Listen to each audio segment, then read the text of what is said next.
आज हम लोग कैलकुलेट करेंगे कि दो ब्लॉक्स के बीच में कितना नॉर्मल रिएक्शन लग रहा हो अगर दोनों ब्लॉक कंबाइंडली जॉइंटली मूव कर रहे हैं। तो पहला केस लेते हैं। हमने दो ब्लॉक्स ले लिए, एक का मास मैंने MA और एक का MB मान लिया और F फोर्स मैंने इसमें अप्लाई कर दिया। ऑल सरफेसेस आर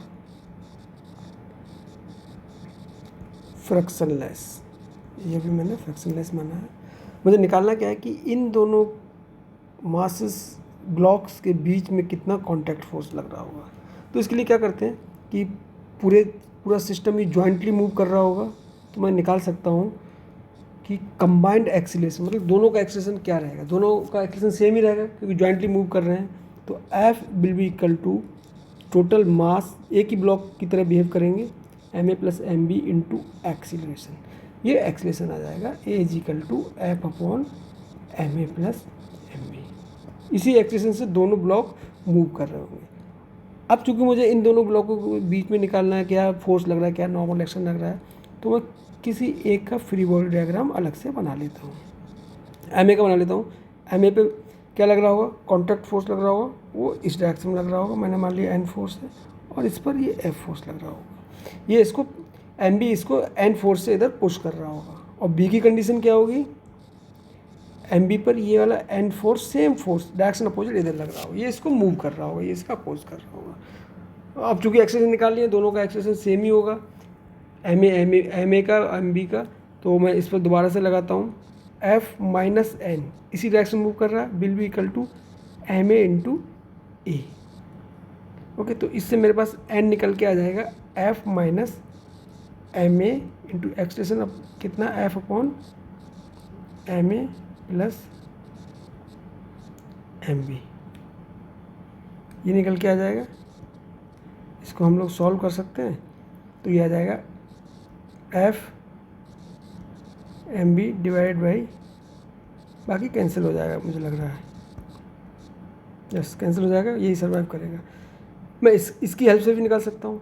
इसमें केवल ड्राइविंग फोर्स क्या N है, और वर्टिकल डायरेक्शन में कुछ मोशन हो नहीं रहा, तो वर्टिकल डायरेक्शन वाले फोर्सेस को मैं कंसीडर ना इसमें किया है ना ही इसमें कर रहा हूँ। वर्टिकल डायरेक्शन में इसमें ग्राउंड का नॉर्मल डायरेक्शन N डैश लग रहा होगा और MB इंटू G लग रहा होगा, दोनों बैलेंस हो जाएंगे, कोई मोशन नहीं हो रहा है। बस इस डायरेक्शन में हमारा मोशन हो रहा है, वो हो रहा है केवल N के कारण। N will be equal to MB into A, इसका भी एक्सप्रेशन A होगा, तो N will be equal to MB into A, तो कांस्टेंट था ही सबका। आप दोनों तरीके से कहीं से भी निकाल सकते हैं, सेम ही वैल्यू निकल के आएगी। ये इन दोनों के बीच में नॉर्मल रिएक्शन आ गया। ओके, एक और सेकंड प्रॉब्लम। मैंने मान लिया इस केस में थीटा एंगल पर फोर्स लगा रहे हैं और आगे से लगा रहे हैं। अगेन ये दोनों ब्लॉक क्या है, एक ही ब्लॉक है। ये मुझसे पूछा जा रहा है कि यहाँ से x डिस्टेंस पर इसका क्या फोर्स रहेगा, क्योंकि ब्लॉक अलग अलग है x डिस्टेंस पर, और मैंने इसकी पूरी लेंथ मान ली L और टोटल मास मैंने मान लिया मास मैंने मान लिया, इसको एक ही ब्लॉक मान लेता हूँ।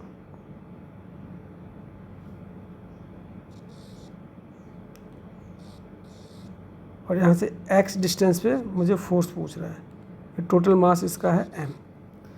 ओके, इसका पूरा इसका मैंने फ्री बॉडी डायग्राम बना लिया, तो क्या बनेगा पूरे इसका,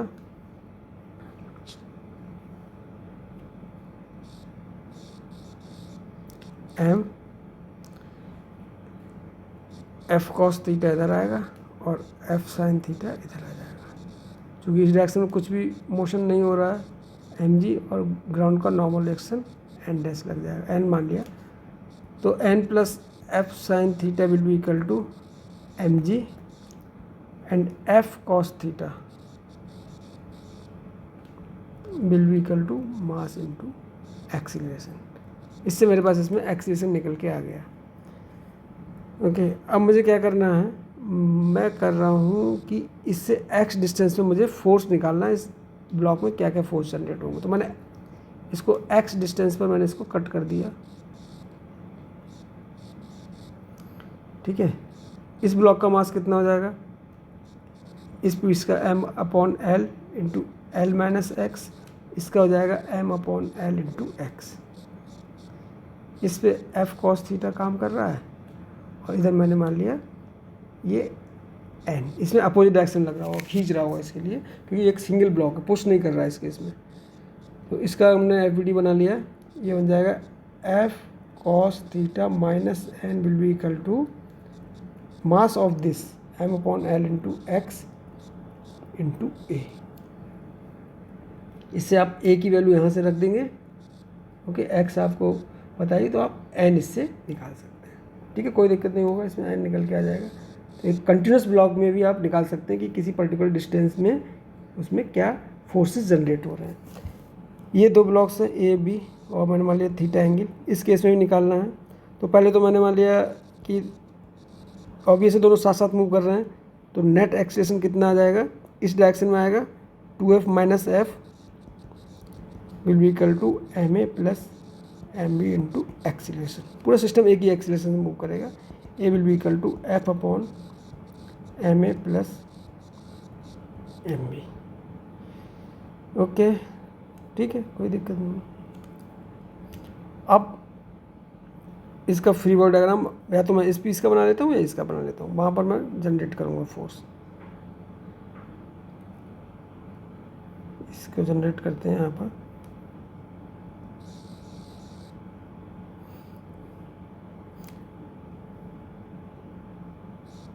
इस वाले पीस का बना लेता हूँ। इस पर एफ इधर लग रहा होगा, क्योंकि सिस्टम इधर मूव कर रहा होगा, तो एन इस पर इधर लग रहा होगा। दूसरे वाले पर अगर इसका बनाऊंगा तो इस पर क्या लग रहा होगा, एन इस पर ऊपर लग रहा होगा, ठीक है। इसका मास है एम इंटू ए। एक्सीलरेशन तो सेम ही होगा, डायरेक्शन इसमें इसके परपेंडिकुलर आएगी 90 डिग्री पर। ओके, तो ये थीटा है, ये 90 माइनस थीटा आएगा, ये वाला एंगल 90 माइनस थीटा। तो ड्राइविंग वाला फोर्स आपका आ गया एन कॉस 90 माइनस थीटा, और वर्टिकल डायरेक्शन में कोई भी मोशन नहीं हो रहा, तो सारे फोर्सेस बैलेंस हो जाएंगे। तो इस केस में क्या हो जाएगा, driving force N cos 90 minus theta minus F will be equal to M A into A is this one. तो एन निकल के आ जाएगा आपके पास, N will be equal to M A into A plus F divide by cos 90 minus theta is equal to sine theta. A आपको पता है, एफ आपको पता है, एन निकल के ये आ गया। आप इसकी हेल्प से भी निकाल सकते हैं, थीटा एंगल रहेगा, ये थीटा एंगल रहेगा, ये 90 माइनस थीटा एंगल हो जाएगा। तो आप यहाँ से भी निकाल सकते हैं बी ब्लॉक की हेल्प से भी, आंसर सेम ही आएगा। तो इन दोनों में कॉन्टैक्ट फोर्स पे कितना नॉर्मल रिएक्शन जनरेट हो रहा होगा वो हमारा निकल के आ जाएगा, ठीक है। एंड नाउ एक ये रॉड मास एम एल लेंथ की सिंपली हैंग्ड है, कहीं मूव नहीं कर रही है। इसका मुझे निकालना है कि एक्स डिस्टेंस पर इसमें क्या फोर्स जनरेट हो रहे होंगे। उसको वहीं से कट कर लेते हैं, वहाँ से कट करके ये इसका मास यूनिफॉर्म डिस्ट्रीब्यूटेड है, तो इसका कितना हो जाएगा M by L into X into G. और यहाँ पर कितना लग रहा होगा, मैंने मान लिया टी, यानी ये वाला पार्ट टी टेंशन से ऊपर खींच रहा होगा। ऊपर वाले के लिए अगर आपको बनाना तो ये नीचे टी से खींच रहा होगा।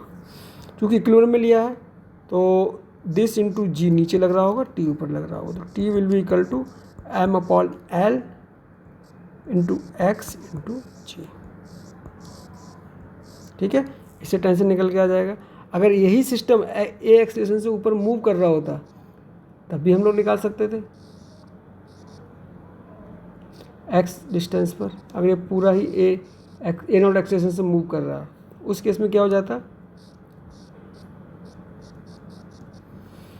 M upon L into X into G नीचे लग रहा होता और टी ऊपर लग रहा होता। क्या हो जाता, पूरा सिस्टम मूव कर रहा है तो T minus M upon L into X into G will be equal to mass of this, इसी का मास लेना है, M upon L into X into A naught acceleration. तो इससे हमारे पास टी निकल के आ जाता कि भाई this will be the T, M upon L into X G plus A naught. ठीक है, तो इस तरह से हम लोग किसी भी ब्लॉक, 2 ब्लॉक 3 ब्लॉक आपस में कॉन्टैक्ट्स में रखे हुए हैं, हम उनके बीच में नॉर्मल रिएक्शन जनरेट होते हुए निकाल सकते हैं, कितना नॉर्मल रिएक्शन, कितना फोर्स जनरेट हो रहा होगा। ये आपके लिए एक क्वेश्चन दे रहा हूँ, आप खुद से ट्राई करिएगा। 3 ब्लॉक हैं ए बी सी, इधर से एफ फोर्स लग रहा है, तो आपको यहाँ पर नॉर्मल रिएक्शन कितने जनरेट हो रहा है, यहाँ पर कितना हो रहा है, वो आपको निकालना है। इसका मास है M A, M B and M C. इसे करने से आपका सारे के सारे कॉन्सेप्ट नॉर्मल रिएक्शन निकालने के क्लियर हो जाएंगे।